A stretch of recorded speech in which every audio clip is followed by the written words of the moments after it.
Banyak mu'alaf keturunan Tionghoa memiliki cerita yang hampir sama. Orang tua mereka berkata, "Kamu boleh pindah agama apa saja, tapi jangan masuk Islam." Pertanyaannya, mengapa Islam yang paling ditakuti? Apakah ini masalah ajaran agama? Atau ada sejarah panjang di belakangnya? Untuk memahaminya, kita harus melihat dua akar utama: politik kolonial Belanda dan trauma kekerasan massa. Sejarawan Indonesia Ong Hok Ham menjelaskan, kolonialisme Belanda tidak hanya menjajah wilayah, tetapi juga mengatur hubungan antar kelompok masyarakat. Belanda membagi masyarakat ke dalam struktur rasial. Lapisan pertama adalah orang Eropa. Lapisan kedua adalah Timur Asing, terutama Tionghoa dan Arab. Lapisan ketiga adalah pribumi, yang mayoritas beragama Islam. Pembagian ini bukan netral. Ia dirancang untuk menciptakan jarak dan kecurigaan antar kelompok.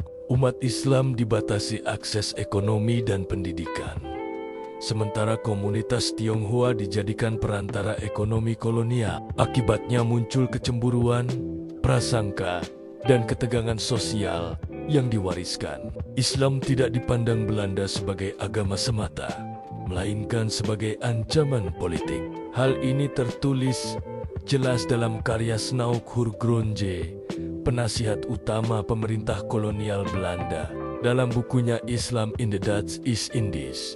Ia menyebut Islam sebagai kekuatan yang harus dikendalikan. Pesantren diawasi, ulama dicurigai, simbol Islam dilekatkan dengan pemberontakan. Narasi ini tidak berhenti pada masa kolonial, tetapi meresap ke kesadaran sosial masyarakat. Budayawan Benedict Anderson menjelaskan, ketakutan kolektif sering dibentuk oleh kekuasaan, lalu diwariskan lintas generasi. Trauma ini diperparah oleh tragedi besar, seperti peristiwa 1965 dan kerusuhan Mei tahun 1998. Dalam peristiwa tersebut, kekerasan dilakukan oleh massa dan meninggalkan luka mendalam. Karena mayoritas penduduk Indonesia adalah Muslim, maka massa sering disalahartikan sebagai representasi Islam.